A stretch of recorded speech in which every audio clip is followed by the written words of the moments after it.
Team इंडियाच्या बसला escort केलं जात आहे पोलिसांकडनं आणि आता ही टीम वानखेडेवरती पोहोचली।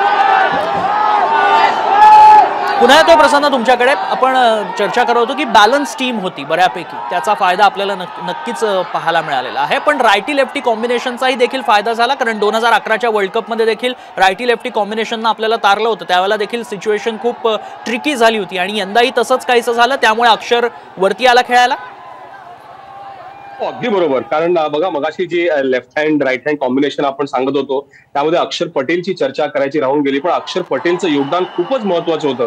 पाकिस्तान विरुद्धचा तो सामना आणि त्याचबरोबर दक्षिण आफ्रिकेविरुद्धचा तो सामना, त्यामध्ये अक्षर पटेलचं योगदान अतिशय महत्वाचं होतं। आणि तुम्ही जी आता 2011ची आठवण काढली त्यातही देखील बघा तुम्ही गौतम गंभीर होते, सुरेश रायना होते, युवराज सिंग होते, त्यामुळे हा जो लेफ्ट हँड राईट हँड कॉम्बिनेशनचा जो तो T20 क्रिकेट असो किंवा ओडीआय वर्ल्ड कप मध्ये अतिशय महत्वाचा असतो। फॉलोच करतो बसला अगदी, आणि शिवम दुबेला विसरून चालणार नाही।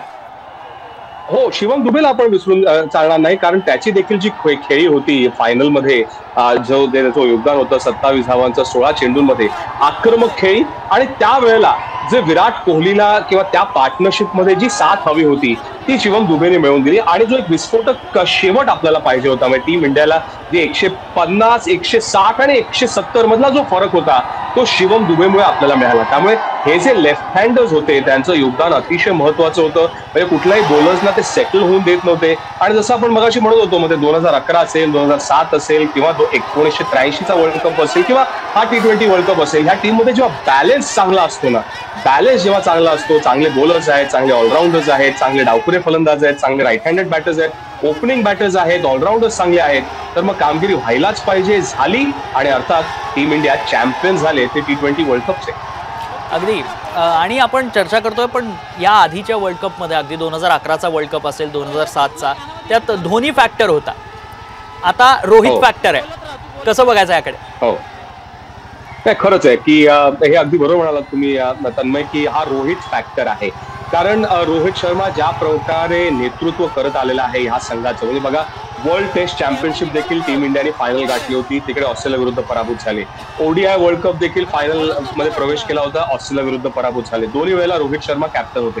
त्याचबरोबर आता ह्या T20 वर्ल्ड कप मध्ये द्रविड आणि रोहित शर्मा हे कॉम्बिनेशन होतं, म्हणजे तिथपर्यंत पोहोचत होती टीम इंडिया, पण त्या फायनल हर्डल ज्याला आपण म्हणतो ना, ते फायनल हर्डल जे होतं ते पार करू शकत नव्हते। त्यामुळे ह्या मॅच मध्ये देखील त्या शेवटच्या काही ओव्हर्स मध्ये असं वाटत होतं अरे पुन्हा एकदा तसंच होणार का, पण ते झालं नाही। रोहित शर्माने ज्या प्रकारे ते बदल केले, जसप्रीत बुमराहला ती ओव्हर द्यायची, त्यानंतर अर्शदीप सिंगने तो मारा केला।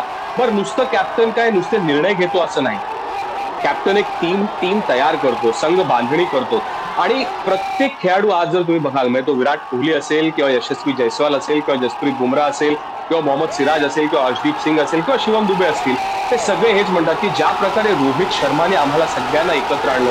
राहुल द्रविडने देखील त्या इमोशनल फेअरवेल स्पीच मध्ये सांगितलं की थँक्यू रोहित की तुम्हाला तो कॉल केलास आणि सांगितलं थोडा दिवस आणखी थांबा, आणि म्हणून मी थांबलो आणि आपण त्यावर आणखीन काम केलं आणि त्या प्लेयर्सना ना बॅक केलं। म्हणजे तुम्ही आता मगाशी तन्मय सांगताना सांगितलं की टीम इंडियाने जास्त बदल केले नाहीत, एक हा दुसरा बदल या पुढे T20 वर्ल्ड कप मध्ये केला, म्हणजेच काय की कॅप्टननी त्या प्लेयर्सना सांगितलं की ही तुमची भूमिका आहे, आम्ही तुम्हाला बॅक करणार आहोत, भले तुम्ही आउट झालात तरी चालेल, पण ही भूमिका आहे आणि असंच तुम्ही खेळत राहायचंय, यश तुम्हाला मिळणारच। म्हणजे जेव्हा कॅप्टन इतका पाठिंबा देतो ना तेव्हा प्लेअर कधी घाबरत नाही, फिअरलेस अप्रोच असतो, आणि जेव्हा फिअरलेस असतो खेळाडू तेव्हा आपण पाहिलं की काय कमाल करतात हे खेळाडू, काय कामगिरी झालेली आहे। हार्दिक पांड्याचे देखील ते कॅमिओज, ते छोटे छोटे इनिंग्स होते पण खूप प्रभावी ते खेळी होत्या, अक्षर पटेलचं ते योगदान होतं, रोहित शर्मा अर्थात स्वतः इतकी चांगली बॅटिंग त्यांनी केली, ज्या प्रकारे एक्झाम्पल सेट करतो ना आपण, लीडिंग बाय एक्झाम्पल ज्याला म्हणतो, ते रोहित शर्माने करून दाखवलं। अर्थात सूर्यकुमार यादव तर रोहतास मध्ये बॅटिंग असेल, आणि त्या कॅच बद्दल आपण कितीही चर्चा केली, कितीही रील्स पाहिल्या, कितीही स्टोरीज पाहिल्या, तरी त्या कॅचचं वर्णन करणं अशक्य वाटतं, ते फक्त सूर्यकुमार यादवच करू शकला, आणि तोच सांगेल की तो कॅच कसा पकडला त्यांनी। अगदी अगदी, आता आपण ही दृश्य बघतोय प्रसन्न, त्यामध्ये हार्दिक पांड्याच्या हातात ट्रॉफी आणि अगदी फ्रंट सीटवर हार्दिक पांड्या खरं तर बसलेला पाहायला मिळतोय। या आधीचा IPL सीझन असेल, हार्दिकच्या पर्सनल लाईफ मधल्या काही गोष्टी असतील, त्या सगळ्या बाहेर आल्या होत्या। त्यानंतर हार्दिकचं कमबॅक, त्यांनी केलेले जे छोटे छोटे कॅमिओ होते ते, आणि फायनल ओव्हर वर्ल्ड कप मधली, हो बघा, एक आयुष्यात एक म्हण आहे माहितीये का, की काय, after a setback there is always a comeback.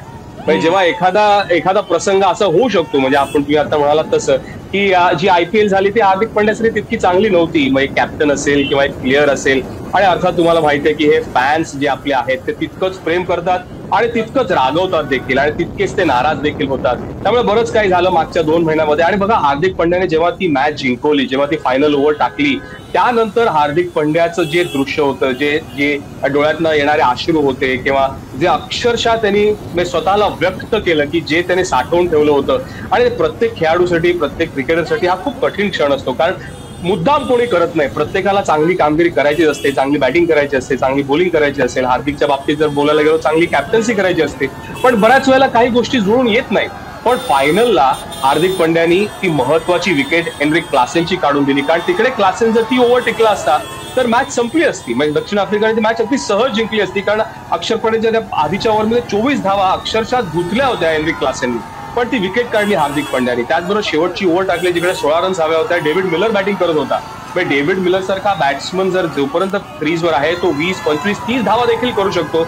पण त्याची विकेट ती काढली. अर्थात सूर्यकुमार यादवने तो तुफान कॅच घेतला.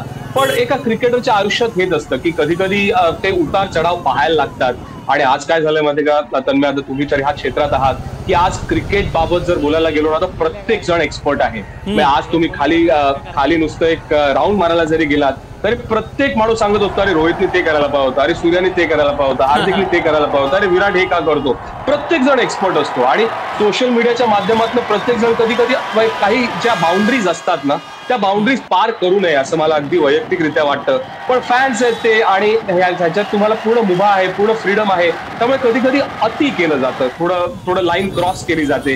तर ती करू नये असं मला असं वाटतं. ती लाईन थोडी क्रॉस केली गेली आणि भरपूर कठीण काळाला. पण शेवटी चॅम्पियन प्लेअर तोच असतो ना, की जो जास्त बोलत नाही, पण बॅट आणि बॉलने ती कामगिरी करून दाखवतो. आणि हार्दिक पंड्यानी तेच केलं आणि डिझर्व करतो. आता तुम्ही जसं म्हणालात, त्याचं वर्णन जसं केलं, त्या बसमध्ये फ्रंट सीटवर बसून ती ट्रॉफी हातात असणं, वेल डिझर्व. आणि काय बाजूला पाहिजे, प्रशंसा केली पाहिजे हार्दिक पंड्याची.